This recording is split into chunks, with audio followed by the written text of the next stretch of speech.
Fala pessoal, aqui novamente, né? Quero fazer agora a parte 2 daquele vídeo os destaques jovens da Premier League, né? Que eu fiz a parte 1.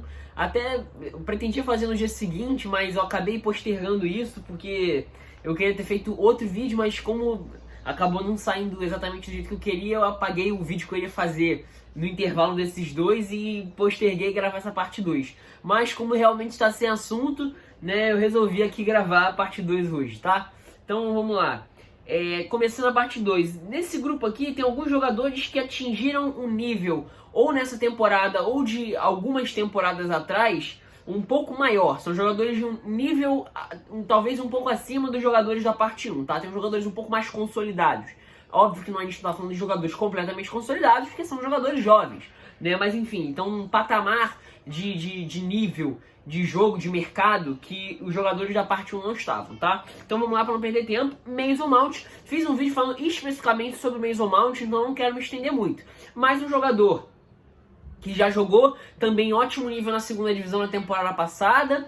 Nessa temporada o impacto inicial dele foi muito bom, com o passar dos jogos foi cada vez mais caindo de produção, mas tem muita confiança no Frank Lampard. Claro, tem a questão do elenco do Chelsea ser curto, então naturalmente ele seria um jogador que ganharia espaço, né? Mas enfim, é bom ver ele retomando o bom nível de atuação nesses últimos jogos antes da temporada parar, né? Ali para fevereiro, março, né? O nível das atuações dele melhorou bastante. Enfim, dependendo de como vai se desenvolver a próxima temporada, né? Ziyech chegando, tá se falando também em Coutinho no Chelsea, acho que ele vai sair um pouco atrás, né? Pensando no primeiro momento, porque ele, querendo ou não, até não acho que Coutinho é exatamente um jogador do patamar que as pessoas acham de forma geral, mas o patamar dele é mais alto que o do Mason Mount. Então acho que para a próxima temporada ele sai um pouco atrás. Mas enfim, fiz um vídeo especificamente falando sobre o Mason Mount, você pode conferir aí no canal.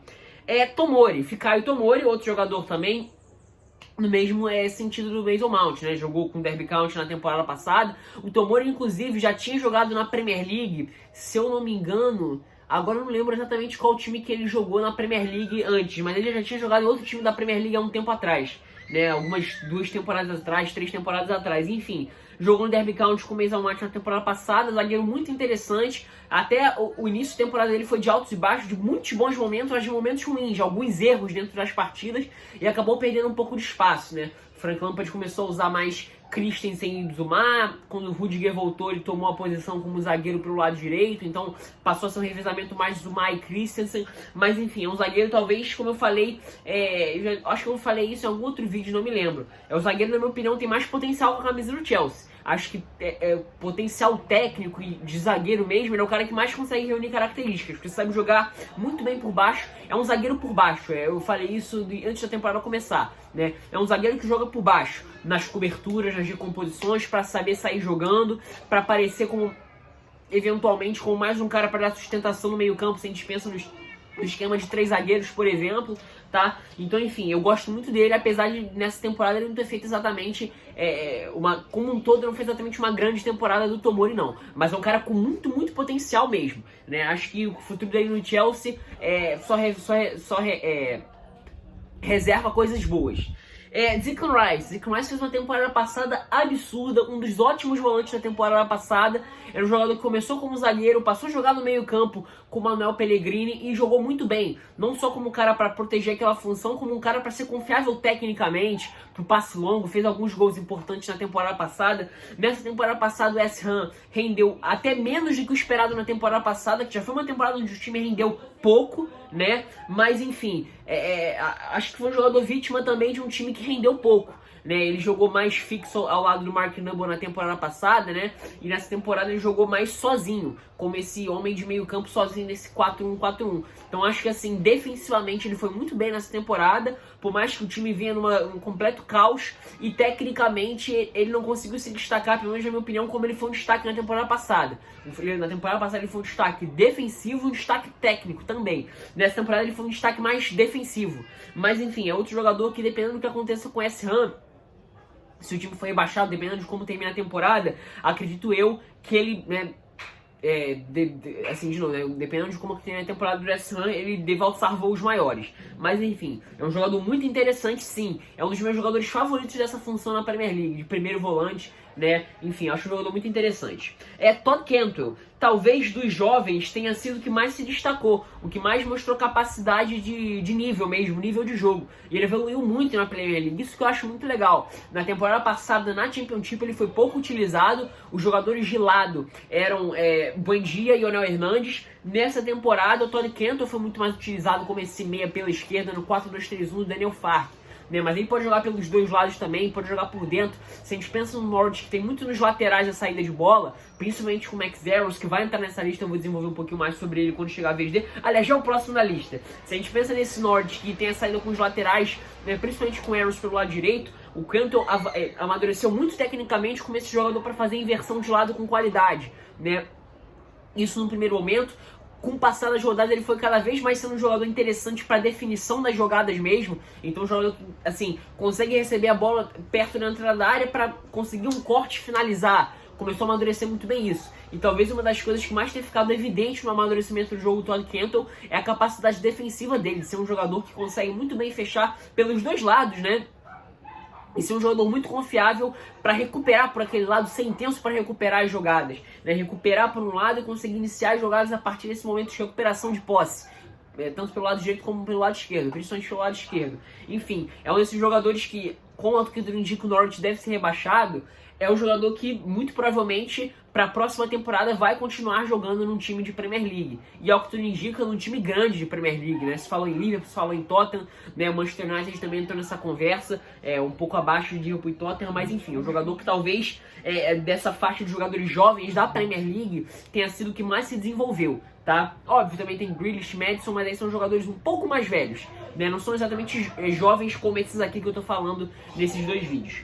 O outro jogador, Max Aarons, como eu falei, lateral direito de muita qualidade. Já na temporada passada, na minha opinião, foi o principal lateral direito da Championship, ali ao lado do Reece James. O Reece James até fazia mais uma função de meio campista em alguns momentos.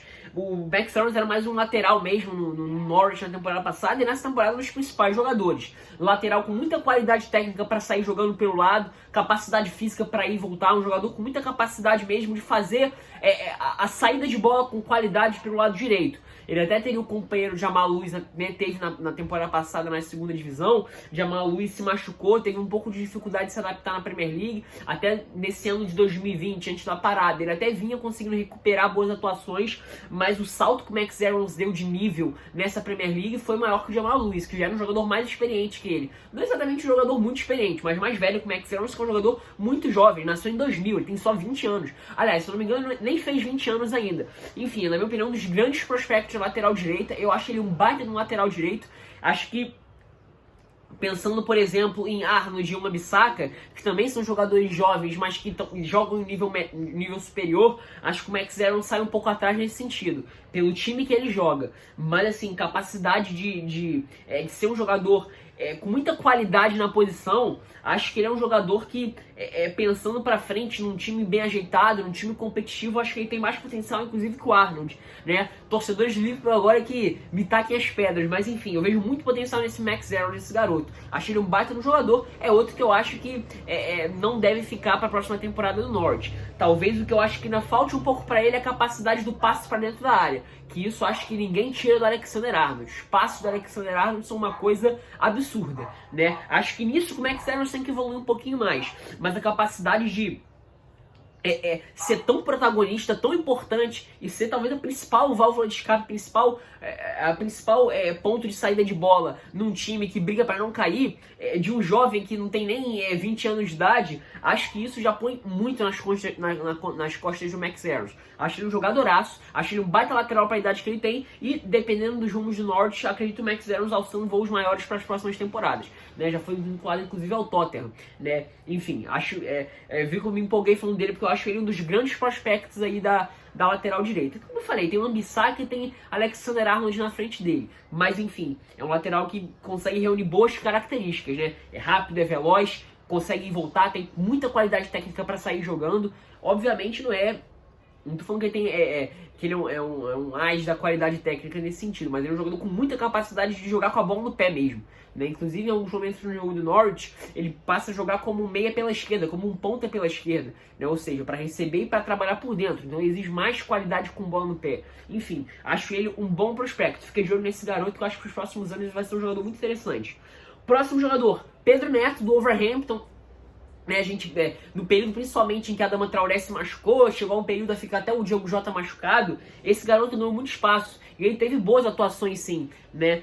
Já no início da temporada ele jogou um jogo contra o Watford dentro de casa, foi a primeira grande atuação do Wolverhampton como time na temporada, demorou o time a convencer como a atuação sólida. Esse jogo contra o Watford foi um time bem foi uma atuação bem característica do Espírito Santo. O Pedro Neto jogou muito bem, né? No atacante pode jogar pelos dois lados, pelo lado direito ele vai buscar linha de fundo e pelo lado esquerdo ele vai buscar fazer esse movimento de centralizar. Jogador muito interessante, conduz muito bem a bola no pé. É um jogador, se a gente pensa nas posições de ataque do Wolverhampton, ele tem um perfil diferente. O Adama Traoré é o ponta de capacidade física que bota na frente. Tem muita habilidade também o Adama Traoré. Eu acho que ele está um pouco subestimado nesse sentido. Mas ele tem outro perfil. É mais do drible em velocidade, de botar a bola na frente e conseguir os dribles rápidos, né, para conseguir ganhar espaço, muita potência física. Diogo Jota está muito mais para um jogador de definição de jogadas do que de fato um ponta para jogar de lado. Até no jogo ele vem amadurecendo, né, tecnicamente nesse sentido, de ser um jogador mais participativo do jogo como um todo. Mas a principal característica dele é ser um definidor de jogadas. O Raul Jimenez nem se fala, na minha opinião, o principal atacante do Wolverhampton, se a gente pensa em estilo de jogo. O Pedro Neto não. O Pedro Neto é aquele atacante de lado que tem, na minha opinião, a principal característica dele é a condução de bola. Conduz bem dentro do pé, tem capacidade para o drible curto, tem que amadurecer ainda em vários aspectos, óbvio. Mas ele já teve algumas boas atuações com a camisa do Wolverhampton, português.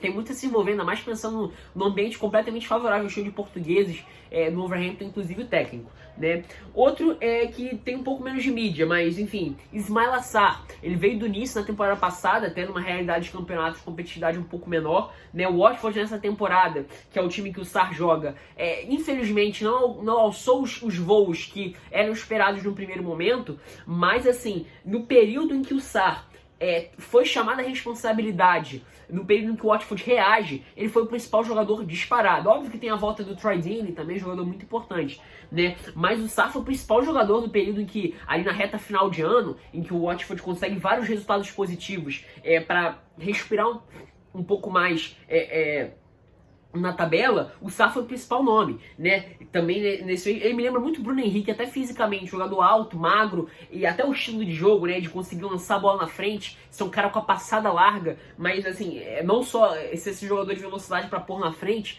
ele faz muito isso pelo lado direito. Mas ele tem capacidade técnica, sim, para conseguir o drible em velocidade. Ele não é só um corredor para aquele lado, não. Né? Ele é um jogador que tem... Hoje em dia é bem difícil você ver jogadores que se destacam sendo jogadores meramente físicos. Né? Você tem que ter qualidade técnica para se destacar de alguma forma. Hoje em dia o futebol exige muito do jogador. E o Sarr é um desses exemplos. Né? Até porque joga num time que assim, viveu um momento muito complicado. E ele conseguiu sobressair. Né? Foi o principal jogador na vitória contra o Liverpool, né? Que acabou com a imensidade contra o Liverpool, porque o Watford conseguiu vencer. Enfim, um jogador muito interessante também. Né?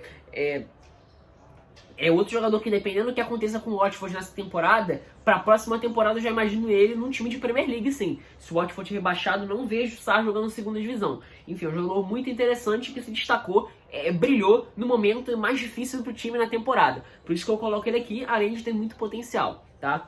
Outro, eu botei os dois, né, os irmãos Longstaff do Newcastle, o Matt Longstaff e o Sean Longstaff. O Matt Longstaff é o mais novo, o Sean Longstaff é o mais velho, né, até acho um jogador um pouco mais maduro, um pouco menos móvel, né, nesse sentido é mais um meio campista de ocupação, mas menos intenso. O Matt Longstaff, até o mais baixinho assim, ele é um jogador um pouco mais intenso para jogar nessas funções de meio campo, mas são os dois jogadores até de qualidade técnica semelhante, né, pro passe longo, conseguem muito bem fazer essa função de girar a bola nesse time do Steve Bruce, que não é exatamente um time que privilegia a posse de bola, é um time muito direto, né? E até acho que nesse sentido o Sean Longstaff consegue se destacar um pouco mais, porque ele tem um passe longo, acho até um pouquinho melhor que o do irmão mais novo dele, Matt Longstaff. Mas eu acho que tirando essa característica do Matt ser mais intenso por dentro, acho que os dois jogadores são muito parecidos de capacidade técnica, né? Inclusive o Matt Longstaff até acho que a capacidade de finalização dele é mais interessante ainda que no Sean Longstaff, que é o irmão mais velho. Inclusive os dois gols que o Matt Longstaff tem são em jogos contra o Manchester United, né? Os dois gols da carreira dele em futebol profissional foram contra o Manchester United. Então, enfim, são dois jovens muito interessantes, sim. Acho que eles podem funcionar melhor num time que tenha mais capacidade de troca de passes, até num time mais técnico, onde a bola vai ser mais bem tratada, ou no estilo de jogo, enfim, que privilegie mais essa característica de troca de passes, ou que a bola passe mais no meio campo, enfim. No Newcastle isso passa pouco. E eles acabam se tornando mais jogadores de recuperação por dentro para a bola longa, né? Mas enfim, são jogadores muito interessantes. E por fim, Phil Foden. Não poderia deixar de falar do Phil Foden, né, do Manchester City. Ele teve atuações pontuais interessantes na temporada, mas é outro jogador que joga pouco no time dele, né? Até se fala, inclusive, que ele merecia mais espaço. No jogo em que ele fez uma partidaça, que foi no jogo da final da Copa da Liga, eu não assisti esse jogo, tá? Então eu não posso comentar sobre a atuação dele, mas pelo que eu vi, ele fez uma atuação muito boa. Enfim, eu ainda não vi, João Gabriel, ainda não vi o Phil Foden jogar bola pra me encantar. Eu ainda não vi, mas essa é a minha opinião pessoal, né? É um jogador que, ao que tudo indica, é muito versátil. Já jogou como meio campista pela direita, como camisa 10 nas seleções de base, como ponta pela direita nesse jogo da final da Copa da Liga, que ele foi muito bem, pelo que eu pude ver nas análises. Mas enfim, eu ainda não vi o Phil Foden jogar a bola para me encantar, como eu vi desses outros jogadores, né? Desse vídeo que eu tô fazendo. Esses outros jogadores já me chamaram mais atenção do que o próprio Phil Foden. Mas enfim, ele joga num elenco onde assim, é um pouco mais difícil se destacar, porque os jogadores são de nível muito alto. Né? Se a gente for pensar, ele disputa a posição com o De Bruyne, ou com o Bernardo Silva, ou com o Sterling, né, que são os pontos para aqui. O Sterling nem vem jogando tanto como ponto pela direita, mais uma rede. Mas enfim, é outro prospecto aí, né, jogador campeão aí, sub-17, uma geração da seleção inglesa, que talvez é a geração mais que assim, os melhores prospectos, assim, se a gente pensa partindo do zero, né? Porque foram campeões mundiais, né? Tem o Phil Foden, tem o próprio Odoi, o Solan, que não chegou a se desenvolver, mas enfim, são jogadores que se espera ser de um patamar muito alto. Mas enfim, né? Essa aqui são os que eu acho que merecem destaques mais jovens, jogadores mais jovens até 22 anos no máximo, mas que jogaram a temporada mais com 21 anos. Enfim, comente aí embaixo a sua opinião. É isso, espero que tenham gostado.